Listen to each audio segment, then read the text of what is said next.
জেলাপ kitchen আপনাদের জন্য উপস্থাপন করতে যাচ্ছে শত বছরের ঐতিহ্যবাহী পুরান ঢাকার বিখ্যাত হাজির বিরিয়ানি রেসিপিটি। অনেকবার চেষ্টার পরেও আসল হাজির বিরিয়ানির মতো পারফেক্ট রেসিপিটি তৈরি হচ্ছে না। আজকের রেসিপিটি তাদের জন্য। আমার তৈরি করা হাজির বিরিয়ানির রেসিপিটি সেম প্রসেস ফলো করে যদি আপনারা বাসায় তৈরি করেন, আমি আশা করি লুক এবং টেস্ট দুটোই আসল হাজির বিরিয়ানির মতো পাবেন ইনশাল্লাহ। হাজির বিরিয়ানি নিয়ে অনেকেই অনেক মত পোষণ করে থাকেন। কেউ বলেন হাজির বিরিয়ানিতে তেমন একটা মশলা ব্যবহার করা হয় না, কিন্তু আমি বলবো অবশ্যই ব্যবহার করা হয়ে থাকে, তবে সেগুলোই ব্যবহার করা হয়ে থাকে যেগুলো বিরিয়ানির সাথে যায় এবং সেটা ব্যবহার করা হয়ে থাকে সঠিক পদ্ধতিতে এবং সঠিক পরিমাণে। হাজির বিরিয়ানিতে ব্যবহৃত সমস্ত মশলাই সনাতন পদ্ধতিতে শিলপাটায় বেটে ব্যবহার করা হয়ে থাকে, যার কারণে অনেকেই বুঝতে পারেন না এর মধ্যে কী কী মশলা ব্যবহার করা হয়েছে। তাই আমিও তাদের সনাতন পদ্ধতি অনুসরণ করেই আজকের এই হাজির বিরিয়ানির রেসিপিটি রান্না করে দেখাচ্ছি। তো চলুন পুরো রেসিপিটি দেখিয়ে দিচ্ছি।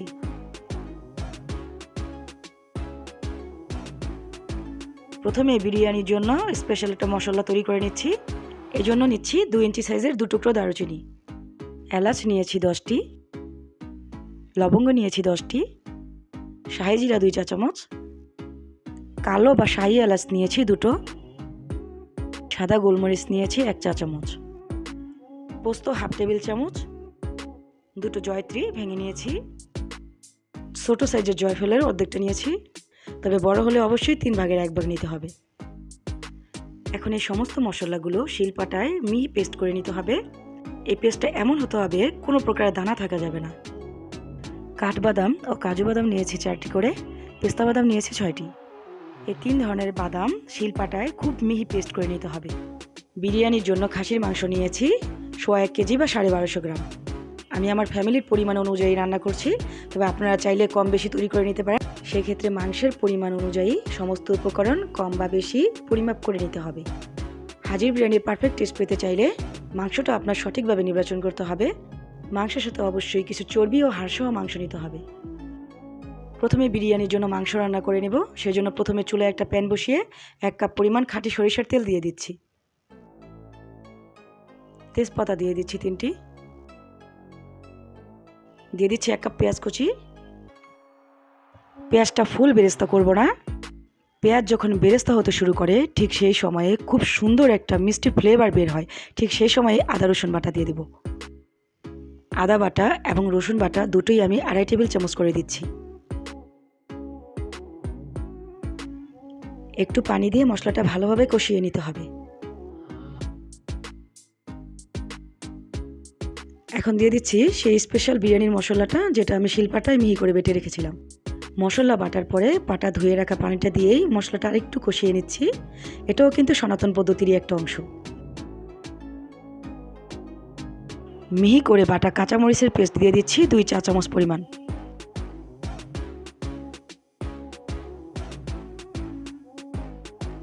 একটু নেড়ে মিশিয়ে এর মধ্যে মাংসটা দিয়ে দিচ্ছি।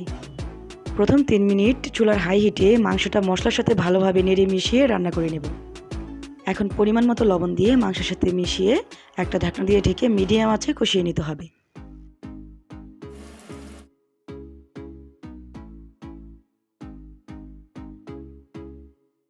মাংসটা প্রায় কষানো হয়ে আসছে।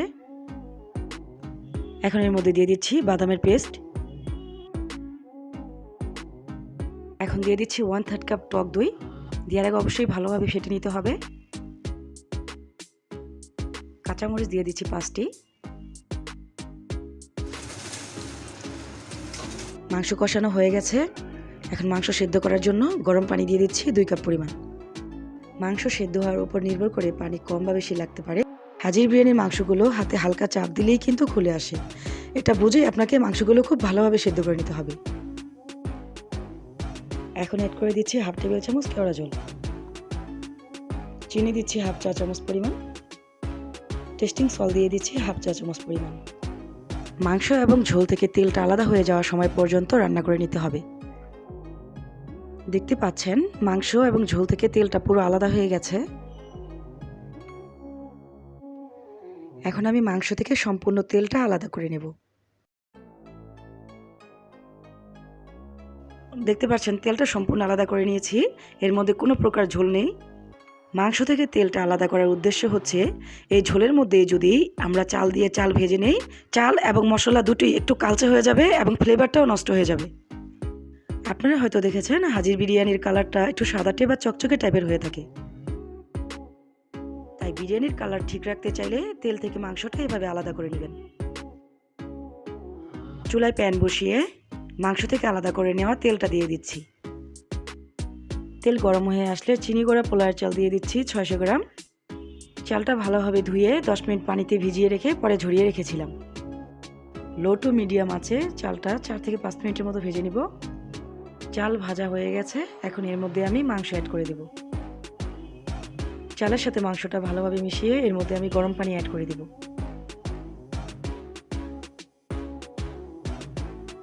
যতটুকু চাল দিয়েছি তার দ্বিগুণ পরিমাণ পানি দিতে হবে।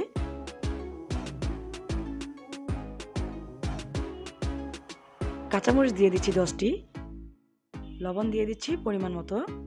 যেহেতু মাংসেও লবণ ছিল তাই লবণটা একটু বুঝে দিতে হবে।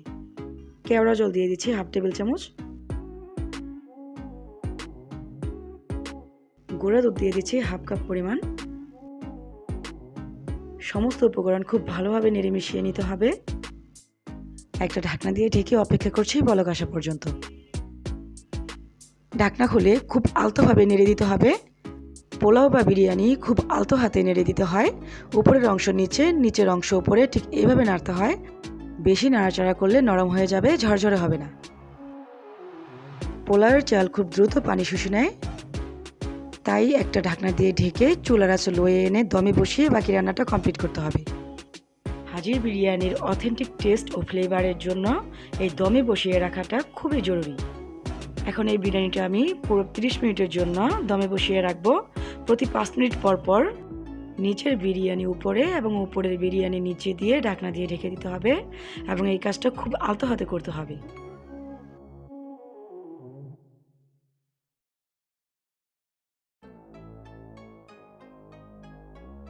হাজির বিরিয়ানি সম্পূর্ণ রেডি। এখন আপনাদের পরিবেশন করে দেখাচ্ছি কেমন হয়েছে। বিরিয়ানিটি যেমন ঝরঝরে হয়েছে, দেখতেও হুবহু অরিজিনাল হাজির বিরিয়ানির মতোই হয়েছে। দেখুন মাংসটাও কতটা সফট হয়েছে, হালকা চাপেই আঁশগুলো খুলে যাচ্ছে। আর এই বিরিয়ানির স্বাদটাও কিন্তু অরিজিনাল হাজির বিরিয়ানির মতোই হয়েছে।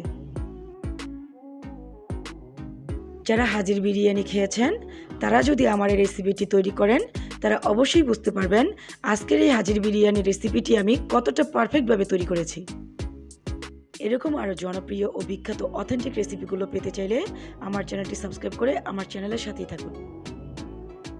ভালো লাগলে অবশ্যই একটা লাইক করবেন, সাথে একটা কমেন্ট করে যাবেন। আমার চ্যানেলে আপনারা কোন কোন রেসিপিগুলো দেখতে চান সেটাও কমেন্ট বক্সে লিখে জানাতে পারেন। আর যারা ফেসবুক থেকে আমার এই ভিডিওটি দেখছেন তারা একটা লাইক এবং কমেন্ট দিয়ে আমার পেজের সাথেই থাকবেন। সবার জন্য দোয়া ও সুস্বাস্থ্য কামনা করে বিদায় নিচ্ছি। আল্লাহ হাফেজ।